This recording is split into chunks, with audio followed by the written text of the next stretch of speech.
ಇನ್ನು ಜಾತಿ ಗಣತಿ ವರದಿಯಲ್ಲಿ ಸಣ್ಣ ಪುಟ್ಟ ನ್ಯೂನತೆ ಇರಬಹುದು, ಆದರೆ ನಾವು ಮನೆಗೇ ಹೋಗಿಲ್ಲ, ಜಾತಿ ಗಣತಿನೇ ಮಾಡಿಲ್ಲ ಅನ್ನೋದು ತಪ್ಪು ಅಂತ ಮಾಜಿ ಅಧ್ಯಕ್ಷ ಜಯಪ್ರಕಾಶ್ ಹೆಗಡೆ ಅವರು ಹೇಳಿಕೆ ಕೊಟ್ಟಿದ್ದಾರೆ.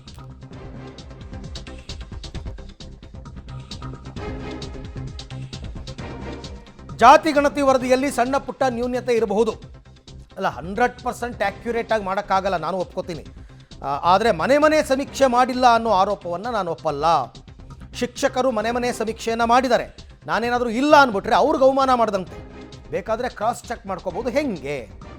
ಇವತ್ತಿನ ಕ್ಯಾಬಿನೆಟ್ನಲ್ಲಿ ಸರ್ಕಾರ ಸೂಕ್ತ ತೀರ್ಮಾನ ತಗೊಳುತ್ತೆ ಅಂತ ಜಯಪ್ರಕಾಶ್ ಹೆಗಡೆ ಅವರು ಹೇಳಿದ್ದಾರೆ.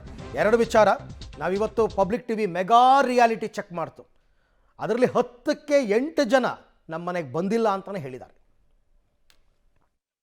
ಹಿಂದುಳಿದ ವರ್ಗಗಳ ಆಯೋಗದ ಮಾಜಿ ಅಧ್ಯಕ್ಷ ಜಯಪ್ರಕಾಶ್ ಹೆಗಡೆ ಅವರಿದ್ದಾರೆ. ಕಳೆದ ವರ್ಷ ಜಯಪ್ರಕಾಶ್ ಹೆಗಡೆ ನೇತೃತ್ವದ ಸಮಿತಿಯೇ ಆಯೋಗವೇ ಜಾತಿ ಜನಗಣತಿ ವರದಿಯನ್ನು ಕೊಟ್ಟಿರುವಂಥದ್ದು. ಇವತ್ತು ಪ್ರತಿಷ್ಠಿತ ಭಾಗಿಯಾಗಿ ಬಂದಿದ್ದಾರೆ. ಸರ್, ಮುಖ್ಯವಾಗಿ ನಿಮ್ಮ ಜಾತಿ ಜನಗಣತಿ ವರದಿಗೆ ಕ್ಲೈಮ್ಯಾಕ್ಸ್ ಇವತ್ತು ಏನು ಹೇಳಲಿಕ್ಕೆ ಬಯಸ್ತೀರಾ? ವಿಶೇಷ ಸಚಿವ ಸಂಪುಟ ಸಭೆ ಇದೆ, ಕ್ಯಾಬಿನೆಟ್ ಮುಂದೆ ಇದೆ, ಕ್ಯಾಬಿನೆಟ್ ಚರ್ಚೆ ಆಗಿ ಅವ್ರ ತೀರ್ಮಾನ ತಗೋಬೇಕು. ನಾವು ವರದಿಯನ್ನು ಕೊಟ್ಟಾಗಿದೆ, ಇದು ಸರ್ಕಾರಕ್ಕೆ ಬಿಟ್ಟಂಥದ್ದು. ತೀರ್ಮಾನ ತಗೊಳ್ಳೋದು ಚರ್ಚೆ ಆಗ್ತದೆ, ತೀರ್ಮಾನ ತಗೊಳ್ಳೋದು. ಸಾಕಷ್ಟು ಆಕ್ಷೇಪಗಳು ಬರ್ತಾ ಇದಾವಲ್ಲ ಸರ್ ನಿಮ್ಮ ವರದಿಗೆ? ಅದು ರಾಜಕೀಯ ಪ್ರೇರಿತ ವರದಿ, ಮುಸ್ಲಿಂ ಓಲೈಕೆ ವರದಿ, ಸಾಕಷ್ಟು ಆಕ್ಷೇಪಗಳು ಬರ್ತಾ ಇದ್ದಾವೆ. ಅದು ಯಾರು ಅದನ್ನು ನೋಡೇ ಇಲ್ಲ, ಚರ್ಚೆ ನಡೀತಾ ಇದೆ. ನಾನು ಕ್ಯಾಬಿನೆಟ್ ತೀರ್ಮಾನ ಆದ್ಮೇಲೆ ಎಲ್ಲ ಪಬ್ಲಿಕ್ ಡೊಮೈನಿಗೆ ಬರ್ತದಲ್ಲ, ಎಲ್ಲರೂ ಓದದ ಮೇಲೆ ತೀರ್ಮಾನ ಹೇಳಿ. ಮುಖ್ಯವಾದ ಆರೋಪ ನಮ್ಮ ಮನೆಗೆ ಬಂದಿಲ್ಲ ಅನ್ನುವಂತ ಆರೋಪ ಸರ್.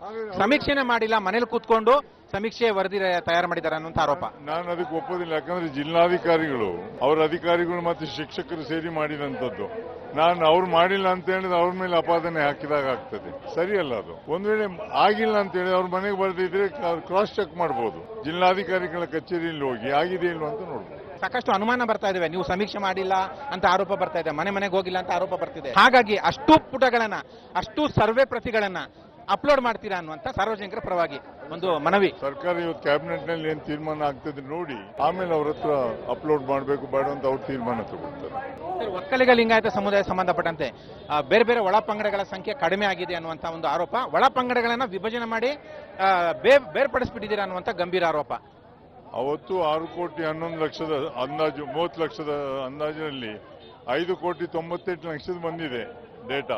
ಎಲ್ಲರದ್ದು ಜಾಸ್ತಿ ಆಯ್ತು ಅಂದ್ರೆ ಜನಸಂಖ್ಯೆನೂ ಅಷ್ಟೇ ಜಾಸ್ತಿ ಇದೆಯಾ ಅಂತ ಪ್ರಶ್ನೆ ಬರ್ತದೆ. ಅದಕ್ಕೋಸ್ಕರ ಇವತ್ತು ಚರ್ಚೆ ಆಗಲಿ, ಕ್ಯಾಬಿನೆಟ್ ತೀರ್ಮಾನ ತಗೊಳ್ಳಿ, ಆಮೇಲೆ ಕ್ಯಾಬಿನೆಟ್ ಏನ್ ಡಿಸಿಷನ್ ತಗೊಂಡು ಆಮೇಲೆ ಚರ್ಚೆ ಮಾಡಿ. ಇನ್ನೊಂದು ಪ್ರಮುಖ ಆರೋಪ, ಎಲ್ಲಾ ಪ್ರಮುಖ ಸಮುದಾಯಗಳನ್ನ ವರ್ಗೀಕರಣ ಮಾಡಿದ್ದೀರಾ, ವಿಂಗಡಣೆ ಮಾಡಿದ್ದೀರಾ. ಮುಸ್ಲಿಂ ಸಮುದಾಯಕ್ಕೆ ಒಳ ಪಂಗಡಗಳನ್ನ ವಿಭಜನೆ ಮಾಡಲಿಲ್ಲ. ಒಳ ಪಂಗಡ ಎಷ್ಟಿದಾವೆ, ಯಾವ್ಯಾವ್ದಿದ್ದಾವೆ, ಯಾವ್ಯಾವ್ದ್ರ ಜನಸಂಖ್ಯೆ ಯಾವುದು ಹೇಳೇ ಇಲ್ಲ ಅಂತ ಆರೋಪ. ತಾವು ರಿಪೋರ್ಟ್ ನೋಡಿದ ಮೇಲೆ ನನಗೆ ಹೇಳಿ ಏನ್ ಮಾಡಿದ್ದೇವೆ ಅಂತ. ಇಲ್ಲ ಸರ್, ಅದರಲ್ಲಿ ಇದೆಯಲ್ಲ, ಮುಸ್ಲಿಮರು ಅಂತ ಒಂದೇ ವರ್ಗ ಇದೆ ಮತ್ತು ಇತರರು ಅಂತ, ಅಂದ್ರೆ ಒಳ ಪಂಗಡಗಳು ಅಂತ ಇದಾವೆ. ಯಾವ್ಯಾವ್ದು ಒಳ ಪಂಗಡ ಅಂತ ಹೇಳಿಲ್ಲ. ಹೇಳಿದೆ, ಎಲ್ಲವೂ ಹೇಳಿದೆ. ಮುಸ್ಲಿಂ ಒಳ ಪಂಗಡಗಳು ಹೇಳಿದ್ದೇವೆ, ನೀವು ನೋಡಿ ಅದನ್ನ ಹೇಳಿದ್ದೇವೆ. ಹಿಂದುಳಿದ ವರ್ಗಗಳ ಆಯೋಗವನ್ನು ಸಹ ಒಂದು ರೀತಿಯಲ್ಲಿ ಎಲ್ಲರೂ ಕೂಡ ಖಾಸಗಿ ಸಮೀಕ್ಷೆ ನಾವೇ ಮಾಡಿಸ್ತೇವೆ, ಕಡಿಮೆ ಜನಸಂಖ್ಯೆ ತೋರಿಸಿದ್ದಾರೆ ಅಂತ. ಮಾಡಿಕೊಡ್ಲಿ, ತೊಂದರೆ ಇಲ್ಲ. ಅವ್ರು ಖಾಸಗಿ ಸಮೀಕ್ಷೆ ಮಾಡಿ ಸರ್ಕಾರ ಕೊಟ್ಟಾಗ, ಈಗ ನಾನು ಹಿಂದೆ ಅಧ್ಯಕ್ಷನಾಗಿದ್ದೆ, ನಮ್ಮ ಮೆಂಬರ್ಸ್ ಬೇರೆ ಇದ್ದರು. ಈಗ ಹೊಸ ಸಮಿತಿ ಬಂದಿತ್ತು, ಪರ್ಮನೆಂಟ್ ಕಮಿಷನ್. ಈಗ ಈ ಕಮಿಷನ್ ತೀರ್ಮಾನ ತಗೊಳ್ಳಿಕ್ಕೆ ಆಗ್ತದೆ. ಏನು ಹಳೆಯ ಒರಿಜಿನಲ್ ವರದಿ ಕಾಣೆಯಾಗ್ಬಿಟ್ಟಿದೆ ಅನ್ನುವಂತ ಪತ್ರವನ್ನು ನೀವೇ ಬರೆದಿದ್ರಿ ಸರ್ಕಾರಕ್ಕೆ, ಹಸ್ತಪ್ರತಿ. ಇನ್ನೇನು ಅದಕ್ಕೆ ಹೊಸದು ನಾವು ಬರೆದು ಕೊಟ್ಟಿದ್ದೇವೆ, ಹೊಸದಾಗಿ ನಾವೇ ಬರೆದು ಕೊಟ್ಟಿದ್ದೇವೆ. ನೀವು ಸಮೀಕ್ಷೆ ಆಲ್ರೆಡಿ ಆಗಿತ್ತು, ಅದನ್ನ ಕ್ರೋಢೀಕರಿಸಿ ವರದಿ ಹೊಸದಾಗಿ ತಯಾರು ಕೊಟ್ಟಿದ್ದೀರಾ. ಅದರ ಆ ದತ್ತಾಂಶದ ಆಧಾರದ ನಾವು ಬರೆದು ಕೊಟ್ಟಿದ್ದೇವೆ. ಇವತ್ತು ಸರ್ಕಾರದಿಂದ ಏನ್ ನಿರೀಕ್ಷೆ? ಇವತ್ತು ವಿಶೇಷ ಸಚಿವ ಸಂಪುಟ ಸಭೆಯಿಂದ ಸರ್ಕಾರ ಏನ್ ಮಾಡ್ತದೆ ಅಂತ ನಾನು ನಿರೀಕ್ಷೆ ಮಾಡಬಾರ್ದು.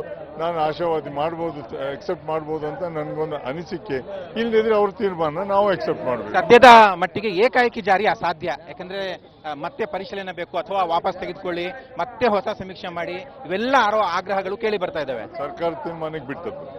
ಇದು ಜಯಪ್ರಕಾಶ್ ಹೆಗಡೆ ಅವರ ಮಾತುಗಳು. ಕ್ಯಾಮರಾಮನ್ ಮುನಿರಾಜ್ ಜೊತೆ ಪಬ್ಲಿಕ್ ಟಿವಿ, ಬೆಂಗಳೂರು. ಜಯಪ್ರಕಾಶ್ ಹೆಗಡೆ ಅವರ ನೇತೃತ್ವದಲ್ಲಿ ಅಂತಿಮ ವರದಿಯನ್ನು ಸರ್ಕಾರಕ್ಕೆ ಈಗಾಗಲೇ ಸಲ್ಲಿಸಿದ್ದಾರೆ. ಅದನ್ನು ತಪ್ಪು ಅಂತ ಅವರಾಗಿದ್ದವರೇ ಅವ್ರ ಬಾಯಲ್ಲಿ ಹೇಳ್ತಾರಾ? ಹೇಳೋಕ್ಕಾಗಲ್ಲ. ಸೊ ಹಾಗಾಗಿ ಎಲ್ಲವನ್ನೂ ಸರ್ಕಾರಕ್ಕೆ ಬಿಟ್ಟಿದ್ದಾರೆ. ಸರ್ಕಾರ ಏನು ತೀರ್ಮಾನ ತಗೊಳುತ್ತೆ ಅಂತಕ್ಕಂಥದ್ರ ಬಗ್ಗೆ ನಿರೀಕ್ಷೆಯನ್ನು ಇಟ್ಕೋಬೇಕು. ಬಟ್ ಒಂದು ಮಾತ್ರ ಸೂಕ್ಷ್ಮವಾಗಿ ಅವ್ರು ಹೇಳಿದ್ರು, ಮುಸ್ಲಿಮರಲ್ಲೂ ಕೂಡ ನಾವು ಬೈಫರ್ಗೇಷನ್ ಮಾಡಿ ಬ್ರೇಕಪ್ ಕೊಟ್ಟಿದ್ದೀವಿ ಅಂತ ಹೇಳಿದ್ದಾರೆ.